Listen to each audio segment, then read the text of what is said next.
जोंनि गामिनि जे दै सान्थि सारनाय लोगोसे गारजा फुजा आरो लोगोसे खेराइ फोरबो बेयो गासिबो जोबजोब्बाय। लोगोसे दिनैहाय जोंनि बाथौ फुजानि जोबथा सान। दा बे समाव लङा दै सेराव जे बासानि हरनाय बेबो जोब्बाय। दा फुजा जोबखांनानै मानगोनां गासै जोंनि बाथौ सिबियारि रायजो राजा बिथांमोनहा ओंखाम जाबाय आरो ओंखाम जाखांनायनि उनाव जोङो बिदाय जालायसिगोन। दा बेखौनो लोगोफोरनो आं भिडिअ देखायना होनो सानदों। लोगोफ्रा इन्टारेस्टेडब्ला आंनि भिडिअखौ नायनानै लादो।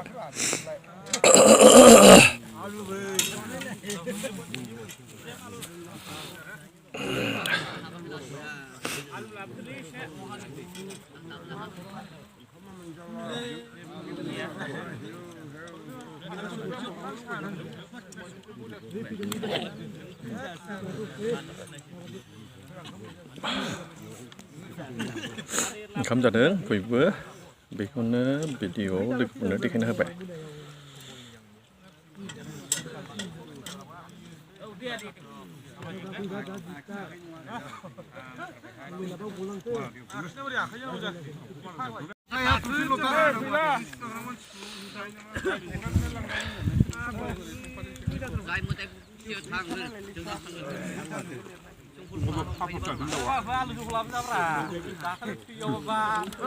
जानांगौ केसियार गामिनि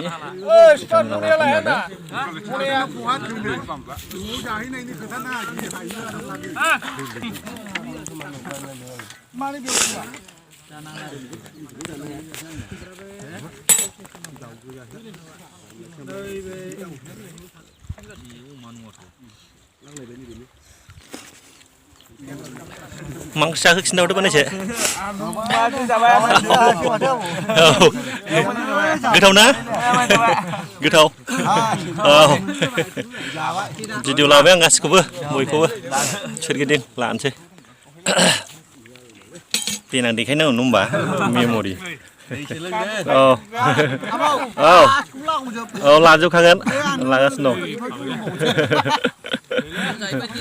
लाबाय लाजोबदों। औ ओरैबो लाजोबगोन। गारजानि बासानि हरखांबाय ना लङा दैयाव।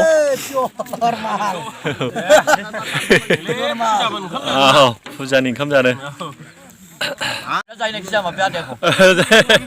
जानांगौथ' जाखानांगौ आरो गिनांगौ गैया। औ जानांगौ। जहल ओमफ्राय अमा एवनाय। औ औ गोथाव। दे औ जाखांनानै सिखारबाय माखासे।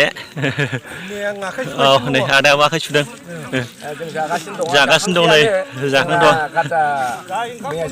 खेराइमोन मैया खेराइनिफ्राय दिनैहाय लङायाव बासानि दंमोन। दा जों बेवहाय जानाय लोंनाय खालामो। बेदर एवदों एसे आलु जहल बानायदों आरो बेजोंनो थैयो जोंना। औ होमबा जादो जाग्रोदो।